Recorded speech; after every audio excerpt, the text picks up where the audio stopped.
Good morning and welcome to KidNuz. I'm Tori. Today is Monday, February 8th, 2021. And we begin with Tom Brady putting more distance between himself and any other quarterback that's played the game. Last night, he and his Buccaneers dismantled the defending champion Chiefs by a score of 31-9 in a matchup that didn't come close to living up to the hype. On the winning side was the 43-year-old GOAT making it look easy. On the losing side, a Kansas City team that racked up penalty after penalty and couldn't seem to get out of its own way. When the dust settled, number 12 had broken his own Super Bowl record to walk away with his 7th win. To put that in perspective, Brady's 7 individual rings are more than any NFL team has ever won. The Chiefs QB, on the other hand, might be walking into surgery. Multiple reports say the turf toe Patrick Mahomes has been dealing with is more serious than reported and can't heal on its own. Sources also say this might have been the last game Kansas City plays as the Chiefs. There's mounting pressure on the organization to find a more socially acceptable nickname. If you watched the game, you probably noticed that the 30,000 cardboard cutouts in the Raymond James Stadium outnumbered real humans. But did you know that even the paper people cared where they sat? Modern Family actor and Kansas City Uber fan Eric Stonestreet wasn't in Tampa Bay, but when he found out his 2D face was surrounded by cardboard Buccaneer fans, he made a call and got his flat Eric moved to a more like-minded section. While I'm sure they're great people, he posted, I had no interest in watching the Super Bowl with them. Football fans, including Eminem, Billie Eilish, and Drake, each paid $100 to put their face in the stands. The NFL says some of that money will go to the nonprofit Feeding Tampa Bay. For the first time in months, news from the American coronavirus front is encouraging. According to CNN, the number of people getting the vaccine now outpaces the number of new infections. On Friday, 102,000 people tested positive, but 10 times that number, 1.3 million, sat for the shot. And a new poll indicates more people than ever are willing to get it in the near future. What's it all mean for back to school? Over the weekend, Dr. Anthony Fauci told Meet the Press that it's time for kids from kindergarten through 8th to return to in-person learning, but he thinks high schools still need to hold off because that age range is more likely to spread the virus.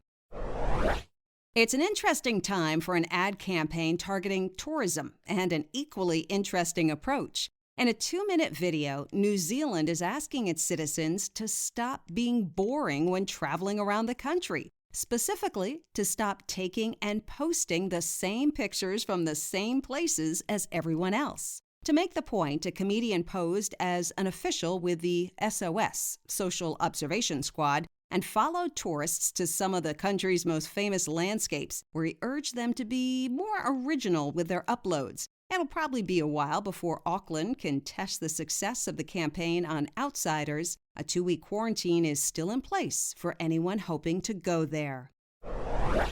Like food? Like space? If the answer to both is yes, NASA needs you. The agency has just launched a deep space food challenge in the hopes of finding the best way to feed astronauts on long missions. Until now, pre-packaged pastes have done the trick, but soon our space explorers will venture further and stay in the stars longer.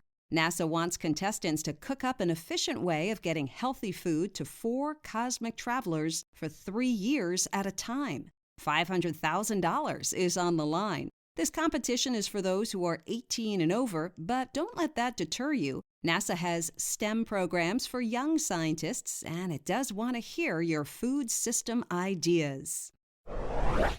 In other KidNuz notes, the polar vortex has settled in. Wind chills of -50 are in the forecast from Montana to Michigan, and the deep freeze is expected to slide south to Texas, Louisiana, and Mississippi. And Ariana Grande is unstoppable. The singer has now set 20 Guinness World Records. Her latest achievement? Most songs to debut at #1 on the Billboard Hot 100. That magic number is 5 and includes Positions, Thank You Next, 7 Rings, Stuck With You, and Rain on Me. That's it for Kid News. Now our Kid News quiz. Who won Super Bowl 55?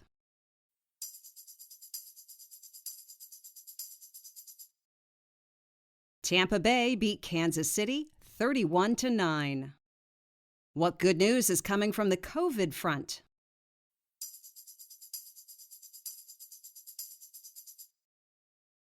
On a daily basis, more people in the U.S. are now getting the vaccine than catching the virus.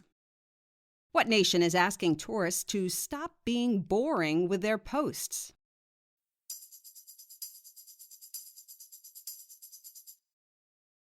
New Zealand. NASA has a contest to do what?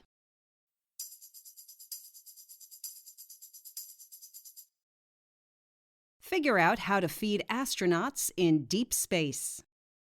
And one for the road. Mahomes and Brady weren't the only players making football headlines yesterday. Aaron Podgers, George Kibble, and Chunky Monkey were among 70 shelter dogs to take part in Animal Planet's 17th annual Puppy Bowl. Snoop Dogg hosted while teams Ruff and Fluff went nose-to-nose in a mutt-sized stadium to compete for touchdowns. In the end, it was Team Ruff's big boss Paulie sprinting for a touchdown and handing his team a come-from-behind victory. But while only one team can claim the championship, all the dogs ended up winners, with 100% of them finding their forever homes.